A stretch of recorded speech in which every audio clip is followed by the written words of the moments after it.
और ब्रेक के बाद आपका स्वागत है। आज का दिन बेहद ही खास है क्योंकि प्रभु राम की नगरी अयोध्या आज एक बार फिर से भव्य और दिव्य उत्सव के रंग में रंगने वाली है। क्योंकि आज का दिन सिर्फ अयोध्या ही नहीं बल्कि पूरे देश के लिए बेहद खास है। अयोध्या में आज ध्वजारोहण का भव्य दिव्य और अलौकिक कार्यक्रम होने जा रहा है। पीएम मोदी आज राम मंदिर के शिखर पर धर्म ध्वजा की स्थापना करेंगे और पीएम मोदी सुबह 11 बजे के आसपास राम मंदिर परिसर में पहुंचेंगे। यहां पहुंचने के बाद वो सबसे पहले राम मंदिर परिसर में सभी मठ मंदिरों के दर्शन करेंगे और वहां की परंपराओं के अनुसार पूजा अर्चना भी करेंगे। प्रधानमंत्री नरेंद्र मोदी सबसे पहले सभी मठ मंदिरों के दर्शन करने वाले हैं, पूजा अर्चना करने वाले हैं, फिर विशेष आरती में शामिल भी होंगे। आपको बता दें कि इसके बाद 11:58 से 12:30 तक के शुभ मुहूर्त में वो राम मंदिर के शिखर पर धर्म ध्वजा की स्थापना करेंगे। कोषाध्यक्ष गोविंद ने यह बताया है कि ध्वजारोहण से पहले प्रधानमंत्री व्रत भी रखेंगे और कोई भी आहार यहां तक कि फल भी नहीं खाएंगे। बता दें आपको कि प्राण प्रतिष्ठा के वक्त पीएम मोदी 11 दिन व्रत में थे और धर्म ध्वजा स्थापना को लेकर के अयोध्या को दुल्हन की तरह सजाया गया है। राम मंदिर परिसर को 100 टन फूलों से सजाया गया है। हर तरफ उत्साह का माहौल है। रंग बिरंगी लाइटें राम मंदिर की शोभा बढ़ा रही है। पूरी अवधपुरी राम नाम के जयकारों से गूंज रही है। अयोध्या में ऐतिहासिक पल का हर राम भक्त साक्षी बनना चाह रहा है। दूर दूर से राम भक्त नाचते गाते यहां पर पहुंच रहे हैं। ध्वजारोहण से पहले पीएम मोदी का रोड शो भी होगा और इस रोड शो में स्वयं सहायता समूह की करीब 5000 महिलाएं प्रधानमंत्री नरेंद्र मोदी का स्वागत करेंगी। प्रधानमंत्री श्री राम जन्मभूमि मंदिर के शिखर पर भगवा ध्वज लहराएंगे जो कि मंदिर के निर्माण कार्य के पूरा होने, सांस्कृतिक उत्सव और राष्ट्रीय एकता के एक नए अध्याय की शुरुआत का प्रतीक है। तो देखिए, प्रधानमंत्री नरेंद्र मोदी इस ऐतिहासिक मौके पर एक जनसभा को भी संबोधित करने वाले हैं और ये दो अलग अलग तस्वीरें आपको दिखा रहे हैं। आज का दिन बेहद ही खास है क्योंकि अयोध्या में ध्वजारोहण के लिए पूरी तैयारी कर ली गई है। दुल्हन की तरह अयोध्या को सजाया गया है और देखिए सिक्योरिटी को लेकर की भी पूरी तैयारी कर ली गई है क्योंकि प्रधानमंत्री नरेंद्र मोदी अयोध्या पहुंच रहे हैं और ऐसे में सुरक्षा के चाक चौबंद इंतजाम हो उसको लेकर की भी पूरी तैयारी कर ली गई है। तो आज देखिए शिखर पर पीएम मोदी भगवा ध्वज फहराएंगे और इसकी पूरी तैयारी कर ली गई है। ध्वजारोहण के लिए दुल्हन की तरह अयोध्या को सजाया गया।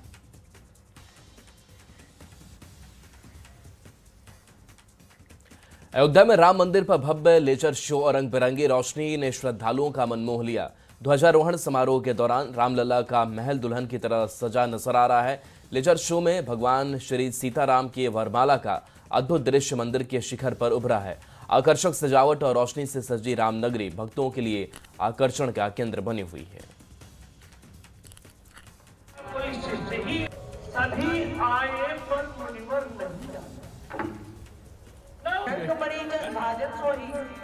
जो तस्वीर आपको दिखा रहे हैं जहां पर अलग अलग जो तस्वीर है वो दिख रही है। एक वरमाला की तस्वीर है और राम और सीता यहाँ मौजूद है और इस तरीके से ये लेजर लाइटिंग की गई है। मंदिर शिखर है और यहाँ पर देखिए रामलला और माता सीता की तस्वीर उभरी हुई दिखाई दे रही है और वरमाले के वक्त के दृश्य को यहाँ पर दिखाया गया है। तो धर्म ध्वजा और इसका ध्वजारोहण शिखर पर पीएम नरेंद्र मोदी ध्वजारोहण करेंगे।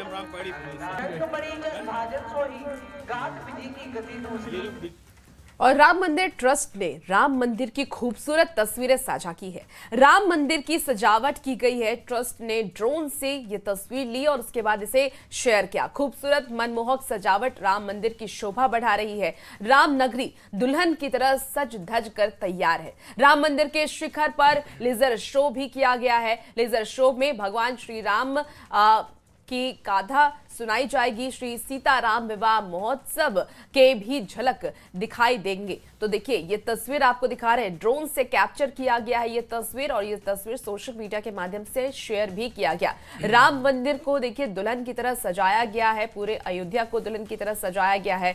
और इसके साथ ही बता दें कि ट्रस्ट ने ड्रोन से ये तस्वीरें शेयर की है। खूबसूरत मनमोहक सजावट राम मंदिर की शोभा और भी ज्यादा बढ़ा रही है। राम नगरी दुल्हन की तरह देखिए सज धज कर तैयार है, और अब इंतजार है सिर्फ प्रधानमंत्री नरेंद्र मोदी के आने का। ध्वजारोहण होना है, राम मंदिर के शिखर पर लेजर शो भी किया जाएगा, और श्री सीताराम विवाह महोत्सव की झलक इस लेजर शो से दिखाई जाएगी।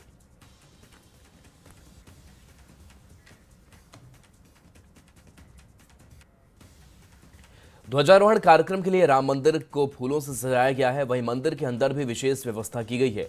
ध्वजारोहण कार्यक्रम को लेकर सिर्फ अयोध्या के लोगों में ही नहीं बल्कि पूरी दुनिया के राम भक्तों में खासा उत्साह है। तो हम ये मंदिर के अंदर मौजूद हैं, आप देख सकते हैं मेरे पीछे, जहां मंदिर को पूरी तरीके से सजा दिया गया है। और ये मंदिर का वो प्रांगण है, और साथ ही साथ ये परकोटे जो आप देख रहे हैं ये सबसे महत्वपूर्ण है पूरे मंदिर में, क्योंकि ये प्रधानमंत्री नरेंद्र मोदी का विजन था कि परकोटे तैयार किए जाएं। तो राम मंदिर फ्लैग होस्टिंग सेरेमनी के लिए पूरी तरीके से तैयार है। तो हम ये मंदिर के अंदर मौजूद हैं, आप देख सकते हैं मेरे पीछे, जहां मंदिर को पूरी तरीके से सजा दिया गया है। और ये मंदिर का वो प्रांगण है, और साथ ही साथ ये परकोटे जो आप देख रहे हैं ये सबसे महत्वपूर्ण है पूरे मंदिर में, क्योंकि ये प्रधानमंत्री नरेंद्र मोदी का। देखिए धर्म ध्वज स्थापना को लेकर के पीएम मोदी ने सोशल मीडिया पर पोस्ट किया है। पीएम मोदी ने लिखा है कि प्रभु श्री राम भारतवर्ष की आत्मा, उनकी चेतना और उनके गौरव का आधार है। मेरे लिए ये परम सौभाग्य की बात है कि 25 नवंबर को सुबह करीब 10 बजे अयोध्या के दिव्य भव्य श्री राम जन्मभूमि मंदिर परिसर में दर्शन पूजन का अवसर प्राप्त होगा, और इसके बाद दोपहर लगभग 12 बजे श्री राम लला के पवित्र मंदिर के शिखर पर केसरिया ध्वज के विधिवत आरोहण के ऐतिहासिक क्षण का साक्षी बनूंगा। ये ध्वज भगवान श्री राम के तेज, शौर्य और उनके आदर्शों के साथ साथ हमारी आस्था, आध्यात्म और सांस्कृतिक विरासत का प्रतीक है। जय श्री राम। तो देखिए ये पोस्ट पीएम मोदी की तरफ से किया गया है। पीएम मोदी भी आज के दिन को लेकर के काफी खुश और उत्साहित है।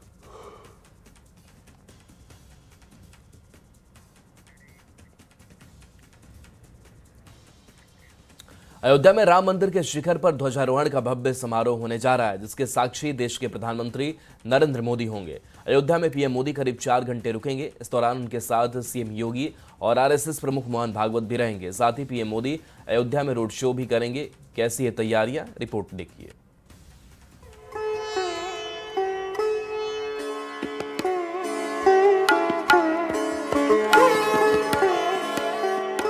प्रभु राम की नगरी अयोध्या एक बार फिर उसी दिव्य रूप में दिखाई दे रही है जिस तरह रामलला के प्राण प्रतिष्ठा के समय सजी थी। ये उत्सव है राम मंदिर के पूर्णता का, ये उत्साह है धर्म ध्वजा की स्थापना की, जिसके साक्षी देश के प्रधानमंत्री नरेंद्र मोदी बनने वाले हैं। भगवान रामलला की आरती होगी, और आरती के पश्चात 11:58 यानी 12 बजे के पास इस ध्वजारोहण के कार्य में वे पहुंच जाएंगे।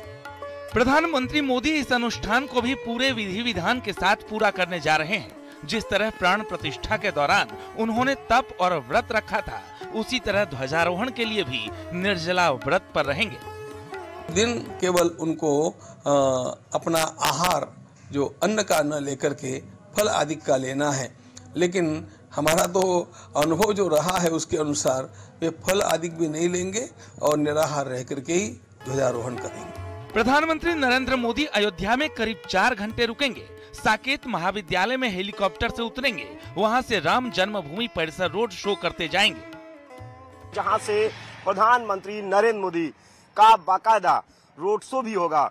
और पूरी मुस्तैद है यहाँ पर प्रशासन, तैयारियां पहले से की जा रही हैं मजबूती से।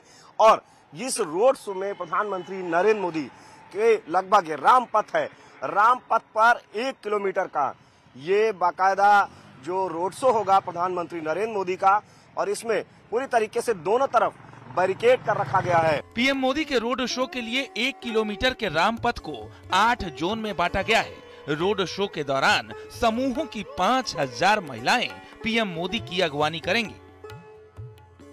दोनों तरफ बाकायदा सजाया गया है और लगभग 5000 मातृशक्तियाँ पुष्प वर्षा कर प्रधानमंत्री का अयोध्या में स्वागत करेंगी। प्रधानमंत्री के आगमन को लेकर अब रिहर्सल भी पूरा कर लिया गया है और जो सुरक्षा पॉइंट है जहां जहां पर ड्यूटियां लगाई गई हैं उन ड्यूटियों को भी सक्रिय करते हुए पूरे अयोध्या में सुरक्षा घेराव और भी सख्त कर दिया गया है।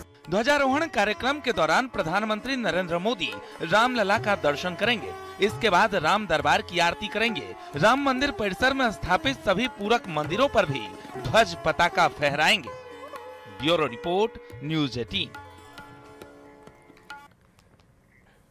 देखिए, चार धाम के आखिरी तीर्थ बद्रीनाथ धाम के कपाट आज श्रद्धालुओं के लिए बंद हो जाएंगे। दोपहर 2:56 पर विधि विधान से पूजा अर्चना के बाद भगवान बद्री विशाल के कपाट बंद हो जाएंगे और इसको लेकर के तैयारियां पूरी कर ली गई हैं। वहीं भगवान बद्री विशाल के मंदिर को 12 क्विंटल रंग बिरंगे फूलों से सजाया गया है। आपको बता दें कि अब तक 16.5 लाख श्रद्धालुओं ने भगवान बद्री विशाल के दर्शन किए। बद्रीनाथ के कपाट बंद होने के साथ ही चारों धाम के कपाट बंद हो जाएंगे और अब शीतकालीन चार धाम यात्रा की तैयारी शुरू हो जाएगी। तो देखिए, ये आपको तस्वीरें दिखा रहे हैं, कितनी खूबसूरत ये तस्वीर है। बद्रीनाथ धाम की ये तस्वीर है और बद्रीनाथ के आखिरी तीर्थ बद्री धाम के कपाट आज श्रद्धालुओं के लिए बंद कर दिए जाएंगे। दोपहर 2:56 पर विधि विधान से पूजा अर्चना की जाएगी और पूजा अर्चना के बाद कपाट बंद कर दिए जाएंगे। इसके साथ ही आपको बता दें, इसको लेकर की पूरी तैयारी कर ली गई है। वहीं भगवान बद्री विशाल के मंदिर को 12 क्विंटल रंग बिरंगे फूलों से सजाया भी गया है और 16 लाख श्रद्धालु ने भगवान बद्री विशाल के इस बार दर्शन किए हैं। बद्रीनाथ के कपाट बंद होने के साथ ही चारों धाम के कपाट बंद हो जाएंगे।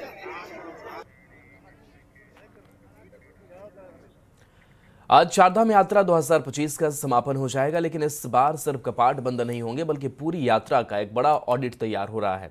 यह ऑडिट यात्रा के दौरान हुई हर दिक्कत, हर घटना, हर खामी की समीक्षा करेगा ताकि 2026 की यात्रा और सुरक्षित और सुचारू हो सके। ये रिपोर्ट देखिए।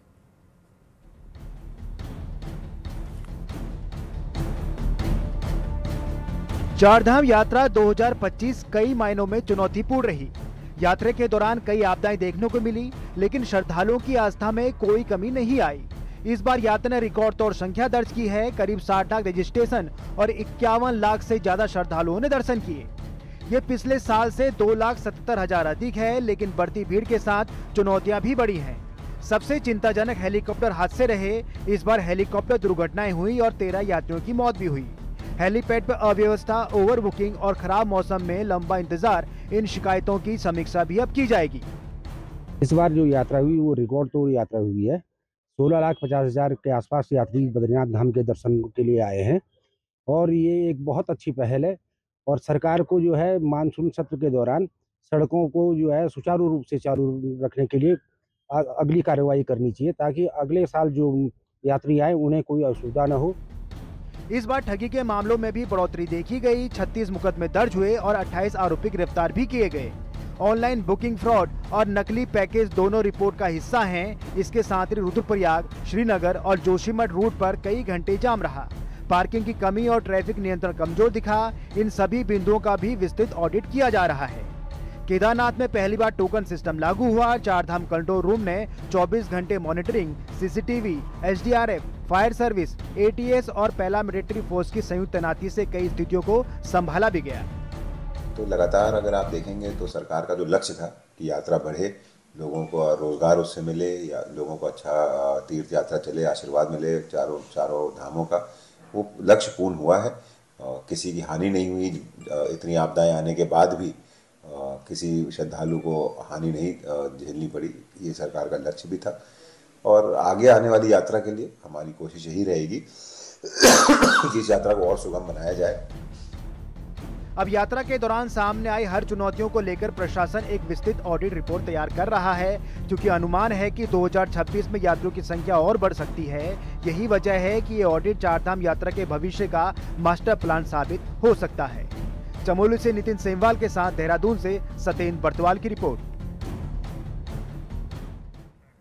इसी बीच देखिए सासाराम से बड़ी खबर आ रही है, जहां युवक ने की पिता और पत्नी की हत्या तो बाद में खुद गोली मार करके खुदकुशी भी कर ली। पुलिस ने तीनों शव को बरामद किया है। पारिवारिक विवाद में वारदात की बात कही गई है। आपको बता दें कि भानस थाना क्षेत्र की ये पूरी घटना है। मामले की जांच में फिलहाल पुलिस जुट गई है। बड़ी खबर, जहां ट्रिपल मर्डर केस सासाराम में हुआ।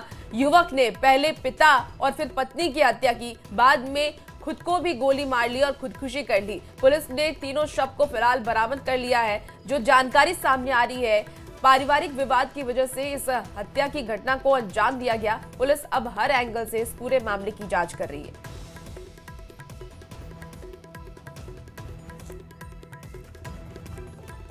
भागलपुर के मधुसूदनपुर थाना क्षेत्र में एक बार फिर से माहौल बिगाड़ने की कोशिश की गई।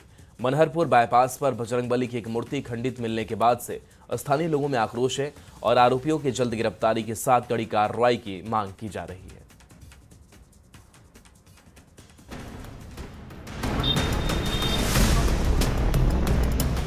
मनहरपुर बाईपास पर स्थित यह हनुमान मंदिर स्थानीय लोगों की आस्था का केंद्र है। हर रोज यहाँ आसपास के गांव के लोग आकर पूजा अर्चना करते हैं, पर सोमवार की सुबह जब भक्त मंदिर में मत्था टेकने पहुँचे तो सन्न रह गए। बजरंगबली की मूर्ति खंडित थी, मूर्ति के कई हिस्से टूटे हुए थे। यहाँ पे जो है ना बजरंगबली का मूर्ति को खंडित कर दिया गया है। पूरा युवा आक्रोशित है, पुलिस प्रशासन भी पहुँचा गया है। अभी हुआ यही रात में हुआ है। लोगों का आरोप है कि घटना सोची समझी साजिश है।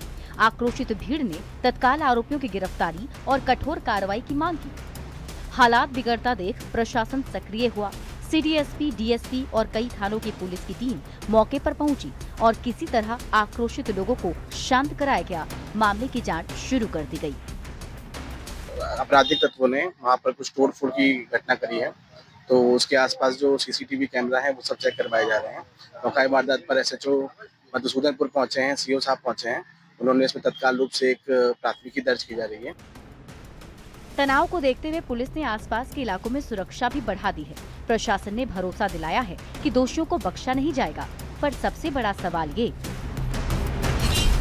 कि आखिर किसने तोड़ी बजरंगबली की मूर्ति?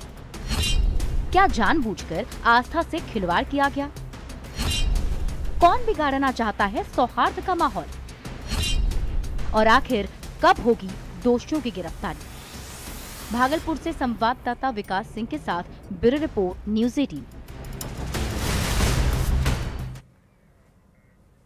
देखिए, देश के प्रतिष्ठित साइंस जर्नल नेचर में छिपी एक स्टडी में खुलासा किया गया है कि बिहार के समस्तीपुर सहित 6 जिले में स्तनपान कराने वाली महिला के दूध में यूरेनियम पाया गया है और इसको लेकर के चिकित्सा विज्ञान के क्षेत्र में एक नई बहस भी छिड़ गई है। मामला सामने आने के बाद न्यूज़ 18 की टीम समस्तीपुर के शिशु रोग विशेषज्ञ डॉक्टर नागमणि राज और जिले के civil surgeon doctor S K. Chaudhary से बातचीत की है। शिशु रोग विशेषज्ञ डॉक्टर नागमणि राज ने बताया है कि यूरेनियम की लेवल 30 माइक्रोग्राम प्रति लीटर तक अगर होता है तो इससे बच्चों को कोई नुकसान नहीं होगा।